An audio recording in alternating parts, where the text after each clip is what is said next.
नमस्कार माझ्या यूट्यूब फॅमिलीला. मी आज खरे शेंगदाणे बनवणार आहे. तर त्यासाठी आहे ना मी अर्धी वाटी शेंगदाणे घेतलेले आहेत, म्हणजे अर्ध बाऊल आहे. हे अर्धा बाऊल आहे ना मी शेंगदाणे घेतलेले आहेत आणि हे धुवून घेतले. तर त्याला आपण एक शिजवून घेणार आहे, थोडंसं वापरून घेणार आहे. शिजवणार नाही आहे, फक्त वापरून घेणार आहे ते. चल तर मग आपण वापरून घेऊयात नाही का शेंगदाणे. असे आहे ना आपण उकळून घेऊयात नुसते शेंगदाणे. आपण आहे ना चवीपुरतं थोडंसं मीठ टाकून घेऊया त्याच्यात आणि एक उकळी काढून घेऊयात त्याची. त्याने ना आपण आता काढून घेऊ. चांगली एक वाफ आलेली घ्यायला चांगली. तर आपण आहे ना काढून घेऊया ते शेंगदाणे आता.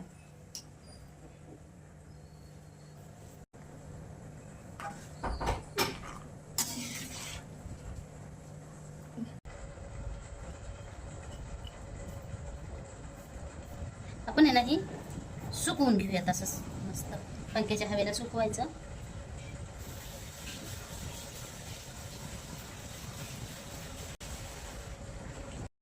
हे ना आपण मगाशी नाही का उकळवून घेतलं शेंगदाणे मीठ टाकून आणि सुकवून पण घेतल्यात. मस्त सुकवल्यात बरं का मी शेंगदाणे. असे सुकवायचे, पाणी ठेवायचे नाही त्याच्यात. असे पंख्याला मस्त सुकवून घेतले ते. आणि इकडे मी मीठ गरम करायला ठेवले.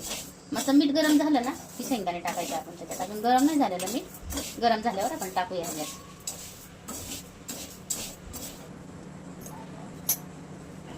सॉरी बरं का माझ्या यूट्यूब फॅमिलीला. माझे आहे ना मधून अजून व्हिडिओ जात नाहीत किंवा नाही. कधी कधी आहे ना असं दोन चार दिवस गॅप पण पडतो ना माझ्या व्हिडिओला. त्याच्यासाठी मी सॉरी तर म्हणतेच बरं का. कारण की माझी तब्येत पण बरी नसते ना. मग माझ्या थोडंसं तब्येत खराब असते त्याच्यामुळं. पण मला यूट्यूबचं काम करायचं आहे, मस्त करायचं आहे काम मला. पण फक्त तब्येतीमुळं मला थोडासा गॅप पडायला लागला आहे नाही का. तर सॉरी, मी अजून एकदा सॉरीच म्हणाल. कारण की माझी चुकी होती. मला ना यूट्यूबचं काम करायचंय, मस्त काम करायचंय. पण मला थोडीसं म्हणजे नाही का मला बरं वाटायला लागलं ना तर मी रेग्युलर व्हिडिओ टाकत राहील नाही का. तुम्ही म्हणताल की माझी तब्येत खराब आहे म्हणजेच काय होतंय. तर तुम्हाला सांगू का, माझ्या मणक्याचा त्रास आहे. त्याच्यामुळं मला जास्त उभा राहता येत नाही किंवा जास्त बसता येत नाही. त्याच्यामुळं ह्या म्हणजे की नाही का ह्याच्या आजारामुळं माझे व्हिडिओला थोडंसं हे होतंय. तर सॉरी, माझी तब्येत थोडीशी जरी बरी झाली ना तर मी रेग्युलर व्हिडिओ टाकत राहील.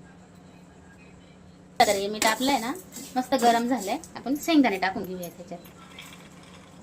थोडे थोडेच टाकून घेऊयात शेंगदाणे, एकदम नको सगळे टाकायला.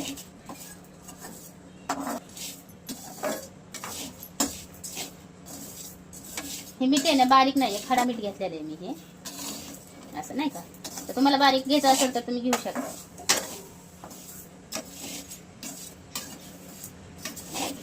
हे ना असं बारीक गॅसवरच भाजायचं. फुल गॅस कधी करायचा नाही. मीठ जर जास्त म्हणजे नाही का गरम झालं ना तर नाही का करपली शेंगदाणे. आणि असं करपली की चव देणार नाही ना व्यवस्थित. आपण करपू नाही द्यायचे. मस्त बारीक गॅसवर भाजलं ना तर असंच कलर राहतो आणि चवीला पण भारी लागते. शेंगदाणे ना आपल्या आता भाजत आलेले आहेत नाही का. असे फुटायला लागलेत शेंगदाणे. मस्त असे फुटले पाहिजे शेंगदाणे नाही का.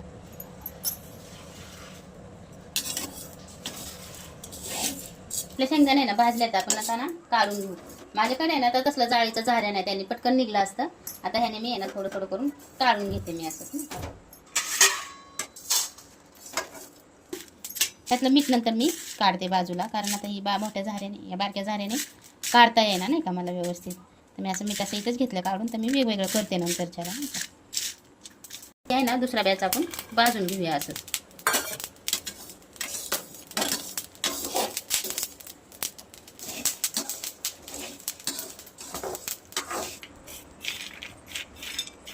हे ना मी बाजूला करून घेतलेले आहेत म्हणजे नाही का. असे शेंगदाणे भाजून घ्यायचे नाही का मस्त क्रिस्पी होऊसपर्यंत.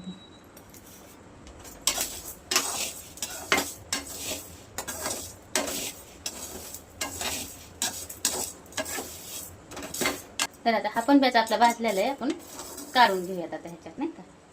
मी जसं हे निवडून काढलं ना ह्याच्यात ना तसं आता हे पण मी ह्याच्यात निवडून काढते. ठीक आहे, असं निघत नाही मीठ नाही का ह्याच्यात. हे ना मी थोडंसं गार झालं ना की हे शेंगदाण्यासारखंच हे पण काढून घेते मी इकडं नाही का असं.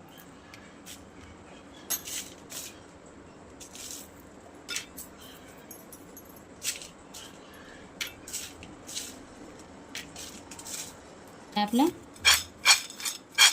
हे खरं शेंगदाणे आपले तयार आहेत नाही का आपले.